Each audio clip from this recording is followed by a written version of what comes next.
മയ്യിൽ കടൂരിൽ പ്രാവുകൾ കൂട്ടത്തോടെ ചത്തതിൽ പ്രാഥമിക പരിശോധനയിൽ പക്ഷിപ്പനി ലക്ഷണങ്ങളില്ല.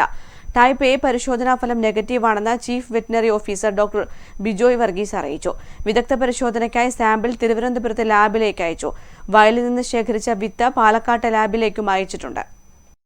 തിങ്കളാഴ്ച ഉച്ചയോടെയാണ് മയ്യിൽ കടൂർ തറക്കേപ്പിടിയേക്ക് സമീപത്തെ MV പ്രദീപന്റെ വീട്ടുപരിസരത്ത് പ്രാവുകൾ കൂട്ടത്തോടെ ചത്തുവീണത്.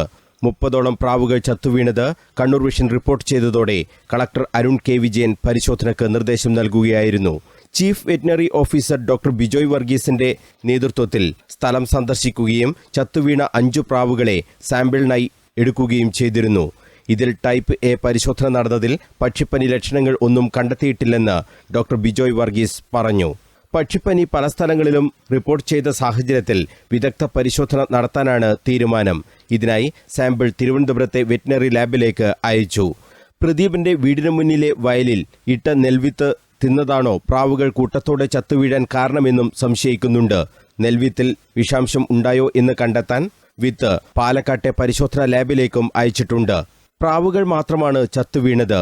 പക്ഷിപ്പനിയായിരുന്നുവെങ്കിൽ കോഴികൾക്ക് ഉൾപ്പെടെ ഇത് ബാധിക്കേണ്ടതായിരുന്നു. മറ്റു പക്ഷികളും സ്ഥലത്ത് ധാരാളമായി ഉണ്ട്. വിത്ത് തിന്നതാണെങ്കിൽ കൊക്കുൾപ്പെടെ മറ്റു പക്ഷികൾക്കും ബാധിക്കേണ്ടതല്ലേ എന്ന ചോദ്യവും ഉയരുന്നുണ്ട്. വിദഗ്ധ പരിശോധനാ ഫലം ലഭിച്ചാൽ മാത്രമേ യഥാർത്ഥ കാരണം എന്താണെന്ന് വ്യക്തമാവുകയുള്ളൂ എന്നാണ് വെറ്റിനറി വിഭാഗം പറയുന്നത്. ആശങ്കപ്പെടേണ്ട ഒരു സാഹചര്യവും ഇപ്പോൾ ആ ഭാഗത്ത് ഇല്ലെന്നും വെറ്റിനറി വിഭാഗം അറിയിച്ചു. News bureau, Kannur.